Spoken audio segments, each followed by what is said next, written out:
العربيه زي ما انتم شايفين ما قدرناش نعمل حاجه. ليش انا بدي افهم انتوا امتى كان بايدكم تعملوا شيء؟ انا بدي افهم هذا الشعب اللي انتوا عم تصوروا على كتافه وعلى اساس عم تعطوه معونات مشان تطلعوا على كتافه وتحكي هالكلمتين بهالاعلام الحقير هذا انتوا جوعتوه. انتوا منعتوا السوري يدخل ارضكم، على اي اساس عم تفرجوا كرمكم بتوزيع المعونات؟ بحكي عن اعلام حقير. ايش بدي اتوقع من اعلام عطى جائزة الام المثالية لرقاصة؟ ايش بدي اتوقع لاعلام عمل تطبيع مع اسرائيل وجابوا جنبه فلسطين عم تنقتل كل يوم؟ ايش بدي اتوقع منكم؟ اخر مخيم هو افقر مخيم، وزي ما انتم شايفين هي دي الشعوب اللي اتشردت، هي دي الشعوب اللي اتقسمت، هي دي الشعوب اللي ضيعت نفسها بالفتنة. هو ده مصير الناس لما بلدهم تضيع ووطنهم يضيع. احنا شعبنا عمره ما كان مشرد، وشعبنا عمره ما ضيع نفسه. نحن شعبنا دائما وين ما راح برفع راسه فوق. نحن شعبنا صار فيه هيك نصيب وحكمة من رب العالمين. نحن هيك انكتب علينا، بس نحن ما لنا وسخين ندعي انه يصير عليكم هيك، لا، لانه الشعب المصري ما له ذنب. انت وحقرائك اللي بيشبهوكي هن السبب اللي عم يصير في كل شعوب العالم، انكم انتم تشمتوا بالخلق، انتم جوعتوا الشعب اللي عندكم، انتم حرمتوا السوري يدخل ارضكم، عم تفرجوا كرمكم؟ يا محلى كرمكم. سابوا عيالهم في الارض يعيطوا وجريوا ورا الهدوم من كتر الحرمان، داسوا على بعض وضربوا بعض عشان ياخدوا هدوم. لسه بيضربوا بعض، لسه بيضربوا بعض. نحن عمرنا ما تركنا وطننا يضيع، وطننا عايش هون. ونحن بعمرنا ما نترك اولادنا وندعس عليهم كرمال لقمة خبز ولا كرمال اكل. بس الجوع كافر وانتم جوعتوا الشعب. لما بتشوفي فئة من الناس عم تعمل هيك شغلات، هدول ما بيمثلوا الشعب السوري. السوري فوق والشعب السوري فوق. الشعب السوري اكرم منك لشيء واحد، انك انت اعلامية حقيرة عم تطلعي على ظهر الشعب. بس نحن اذا الله رجعنا لبلدنا وكتب لنا نرجع ونعمرها بايدينا ما رح نتمنى يصير فيكم هيك، لانكم بتضلوا اخوتنا. بس حقراء اللي مثلك بيلف عليهم الزمن، والله شاهد على كلامي. شفتوا يعني ايه حد يتشرد؟ شفتوا يعني ايه حد يبقى عايش في عدم ومحتاج اي حاجه؟ شفتوا ان ممكن الواحد يتعدى التقاليد والاخلاق وكل حاجه عشان محتاج، او ما بقاش عنده حاجه.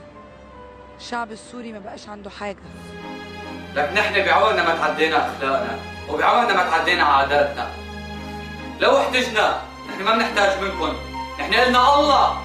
بس انتم مين الكم؟ انتم اللي مالكم محصلين لا الله ولا دين. لانه اللي بيعمل هيك وبيشمت في اخوه هذا مال ورب ولا له دين. عم تطلعي على كتافنا مشان تتباكي على ظهرنا وتعطي عبره. هي جزات اللي ما بيسمع كلام امه، هيك قصدك؟ الشعب السوري ما بقاش عنده حاجه، ما بقاش عنده ولا ارض ولا بيت ولا مستقبل ولا شغل ولا اي حاجه. لك نحن اللي بنعمر الارض، ونحن اللي جبنا الشغل لعندكم، ونحن اللي عم نجيب الشغل لكل العالم. لك نحن اذا ما في شغل بنخلق الشغل.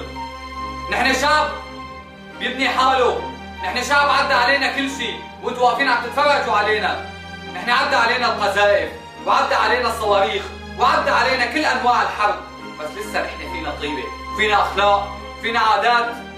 وين ما رحنا بنشتغل، وين ما رحنا بنطالع رزقنا. بس انتوا اللي عم تتباكوا على ظهر فئه فقيره من الشعب. هالفئه نفسها اللي موجوده بالشيء كل شعب مصري ولا لبناني ولا اردني ولا عراقي، موجود هالفئه من الشعب الفقيره اللي ما بنلاقي شيء تاكله. بس انكم انتوا تطلعوا على كتافهم وتتباكوا وتشمتوا فينا، ما لقيت اندل منكم ولا رح الاقي. بس لاقول لك شغله يا ريهام سعيد، انتبهي من الشعب المصري قبل ما تنتبهي من الشعب السوري، لانه الشعب المصري الشريف ما بقبل بهيك مهزله، وانت المهزله. بس نحن ابطال الفيلم ونحن اللي رح نطلع. قد ايه احنا شعب راقي مؤدب واخلاقه عاليه طيب. قد ايه احنا قمنا بمصر، قد ايه احنا انقذنا مصر. احنا مش اي حد تاني، احنا الشعب المصري بس اللي انقذ مصر. لما بدك تحكي عن الادب قولي سوري، لما بدك تحكي عن الرقي قولي سوري. لما بدك تحكي عن التاريخ قولي سوريا. لك نحن صاحبين الأدب، ونحن صاحبين الرقي، ونحن صاحبين التاريخ، ونحن أصحاب الكرم اللي ما ممكن نشبه بأخوتنا إذا صار فيهم هيك.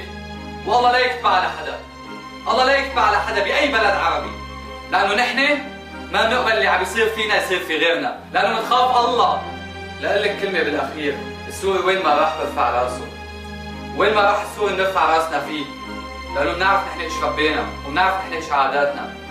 بس أنت رح تروحي لمزبلة التاريخ، والناس كلها شاهدة على كلامي، لأنه أمثالك من الناس ما صفوا ناس ولا صفوا حيوانات.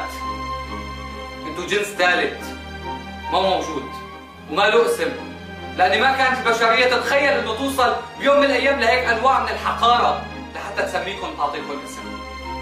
بس رح نرجع، رح نعمر سوريا، وقتها شوفي سوريا وشوفي شعب سوريا. آخر كلمة بدي أختم فيها، الشعب المصري كله على راسي من فوق، بس بكل بلد في بلوعة، ويا شعب مصر هي بلوعتكم، وإعلامكم أكبر بلوعة. السلام عليكم.